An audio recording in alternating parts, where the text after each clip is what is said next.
Trying to scrape up a down payment for a little fixer-upper in your neighborhood? Take a look at my next guest. There's a report around Wall Street that this is what he has in mind. This is Donald Trump, 33 years old. And some people think that he wants to buy the World Trade Center, the 110-story Manhattan skyscraper that anyone can pick up if they've got the coins.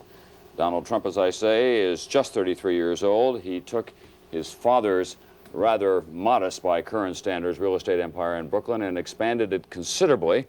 He now has an apartment for sale in a new Trump building called the Trump Tower, going up on Fifth Avenue. There it is. You can buy this apartment, one floor of it, one whole floor of that building, that is, $11 million altogether.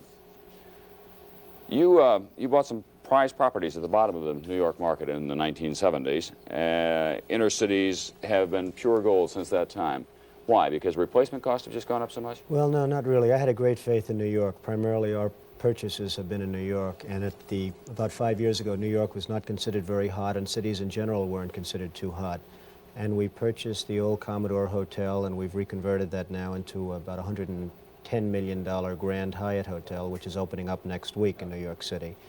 And we've made some other purchases that have been fine. Is that your general advice to people who are interested in real estate investment, though? Look to the inner cities, look to old buildings and doing something with that? Well, I like the inner cities. I see the inner cities as being sort of a wave of the future now. I think with the problems of fuel and the gasoline shortages and everything else, and the transportation, especially in the major cities such as New York and Los Angeles and Chicago, I see the inner cities as being probably, in terms of a real estate or in a real estate sense, probably the most viable investments. But it's going to be expensive. Apartments in New York City alone, one bedroom, not very large at all, $650 a month. That's tough for the working class, isn't it? And that's actually now a very low price. In fact, if you have any of them available, I'd like to... I know where I can sell 1,000 of them at that price. Right. Actually, that is a low That's price. Right. That's really a very low price now. I know of a couple of buildings, for instance, an Olympic Tower, which is on 51st Street and Fifth Avenue. Apartments are being rented by the condominium owners for $5,000 and $6,000 a month, and they're one-bedroom and two-bedroom apartments. So it's, when you say $600, even in other sections, it's almost becoming a low price. What happens to some of the old buildings in the inner cities that are works of art? You were recently the object of a lot of controversy because you destroyed some sculptures on a building that you bought that the Metropolitan Art Museum wanted. Why did you have those destroyed, first of all, and what happens to the look of a city?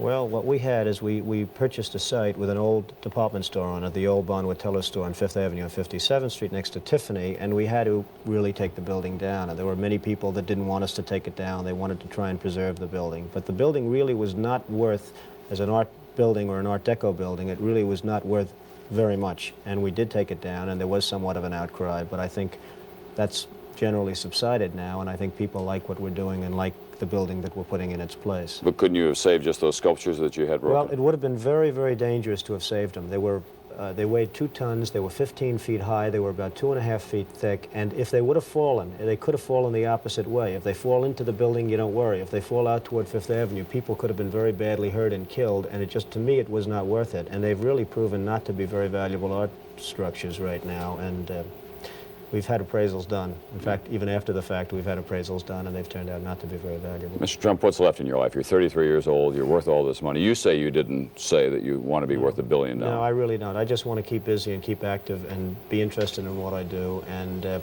that's all there is to life as far as I'm concerned. I really am not looking to make tremendous amounts of money. I'm looking to enjoy my life, and if that happens to go with it, that's fabulous.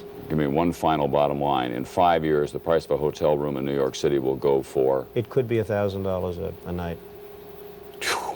Start saving your money, folks. Just one night, $1,000.